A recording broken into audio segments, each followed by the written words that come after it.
kukuza wanyamapori na miti. Asante sana, tunakushukuru sana. Hakuna utalii kanda ya Ziwa, tunaelewa. Asante sana. Mheshimiwa, baada ya marekebisho hayo, tunaendelea na uchangiaji. Mheshimiwa Aida Joseph Kenan kwa dakika zisizozidi 5, na utafuatiwa na Mheshimiwa Anatropia Theonest kwa dakika zisizozidi 5. Mheshimiwa Mwenyekiti, nakushukuru. Ofisi ya Rais TAMISEMI, tukifanya vizuri tunamtendea haki mwenye jina mwenyewe. Tukifanya vibaya hatumtendei haki mwenye jina mwenyewe, Mheshimiwa Rais.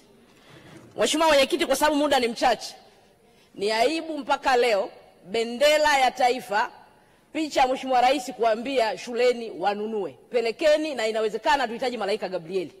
Jambo la pili, upande wa TARURA.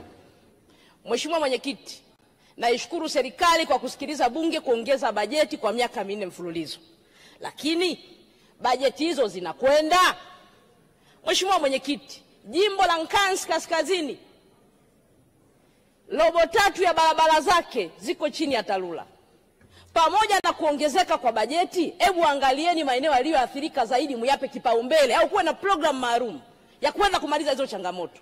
Mheshimiwa Mwenyekiti, wakati nazungumza hapa mwaka jana niliwaambia kuna kivuko kimoja ambacho kimekuwa kinapelekea vifo vingi vya wanafunzi. Nikawaambia mnasubiri mpaka nani afe mchukue maamuzi. Nashukuru mmetewa fedha kidogo. Ile barabara haijakamilika. Hatutaki tena watoto wetu waendelee kufa pale. Hatujui wale wanafunzi watakuwa nani kesho. Tuheshimu ndoto zao, tuweze kujenga hicho kivuko kati ya kata ya Isunta na kata ya Namanyele. Tuweze kumaliza kwa wakati. Jambo lingine, natambua uwekezaji ambao umefanyika kwenye wizara hii. Upande wa elimu, lakini upande wa sekta ya afya, lakini ushauri wangu, uwekezaji huo uendane na huduma zinazotolewa, sio majengo yabaki kuwa sifa ya majengo. Huduma hizo zitolewe kulingana na uwekezaji uliofanyika. Jambo lingine, Mheshimiwa Mwenyekiti, upande wa elimu, tuangalie sana, kuna mikoa ambayo ilikuwa nyuma kielimu. Lengo keki ya taifa tuigawanye kote, kwa maeneo yale mengine yapewe kipaumbele zaidi. Jambo lingine, Mheshimiwa Mwenyekiti, ni uchaguzi wa serikali za mitaa. Tulitumia bilioni 254.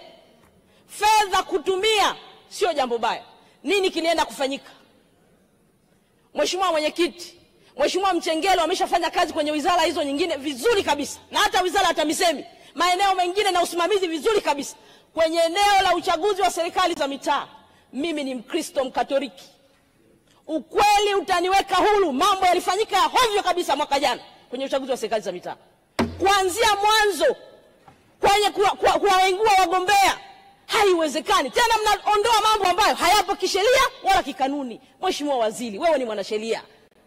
Eti mnasema form moja sehemu aliyojaza anajua kusoma Kiswahili, kwamba eti alipiga tiki sehemu ya pili kwamba anajua na Kiingereza kwa alikosea kujaza form. Hilo jambo linamuondoa mgombea. Naomba niwaambie, amani tunayoimba, amani ni tunda la haki. Tusipoiandaa haki, amani tutaimba hitaji kutumia mtutu wa bunduki. Mheshimiwa Rais ameanza vizuri, ametenda vizuri. Yaliyotokea kwenye uchaguzi wa serikali za mitaa, bado maumivu ya Watanzania ni makubwa. Imani imepotea juu ya kulinda haki yao kwenye kura zao watakazopiga. Mimi naeleza hapa, naipenda nchi yangu. Niliwaambia wananchi wangu wasifanye fujo. Sitaki ndugu zangu waumie wala wafe kwa ajili ya uchaguzi. Mheshimiwa Mwenyekiti, kama kuna ajabu ilitokea, hata wale wachache waliotangazwa, siku wanakwenda kuapishwa kwa hakimu, wanakutana na aliyeshindwa, anasema nimeagizwa na chama changu nije niape. Ni aibu ya taifa. Amani tunayoizungumza leo ilitengenezwa, na kutengeneza kwake ni haki. Tendeni haki. Mheshimiwa Rais amefanya mambo yake mazuri, wasubiri wananchi waamue na haki za watu zilindwe. Maamuzi yao yaheshimiwe. Hakuna mtu leo mnaona mambo yanazungumzwa hapa. No reform, no election. Hayaji tu, ni mambo yamesababishwa na hayo maumivu ambayo watu wanazungumza. Kuna majibu yatolewe. Hakuna mtu ambaye anaweza kuvunja amani ya nchi. Tukivunja tunaenda wapi? Taifa ni la kwetu sote. Yaliyojitokeza kwenye uchaguzi wa serikali za mitaa, tusione aibu kwamba tulikosea, tujisahihishe. Turudishe amani ya taifa letu. Turudishe haki ya mpiga kura. Turudishe heshima ya mpiga kura. Viongozi wote wanatokana na maamuzi ya wananchi. Tukikosea leo, tunatengeneza taifa la namna gani? Tutasema sawa, tumerudi. Na mimi Mheshimiwa Mwenyekiti, ni kweli tunasema mambo yamefanyika. Hata jimboni kwangu yamefanyika. Nataka nirudi kwa haki. Wananchi waamue kwamba aidha tunakurudisha bungeni, sio kwa sababu fulani amesema. Wananchi watakuwa na mbunge waliyemchagua, diwani waliyemchagua, wanaweza kumkosoa kwa makosa anayofanya. Leo tukitumia mgongo wa nyuma, tukatumia mamlaka, amani hii tutayubili leo. Tunayoyubili leo, hatutatumia mtutu wa bunduki kuirudisha. Tutairudisha kwa kutenda haki, na haki ndiyo tunda la amani. Ndio ushauri wangu kwenye eneo hili, bila hofu yoyote. Kama Mkristo nitawashauri, tumetoka huko na wote tuna dini humu ndani. Makosa yaliyofanyika tukubali, yalifanyika ni makosa. Tuilinde nchi yetu kwa kutenda haki, na haki ndio tunda la amani. Asante Mheshimiwa Mwenyekiti.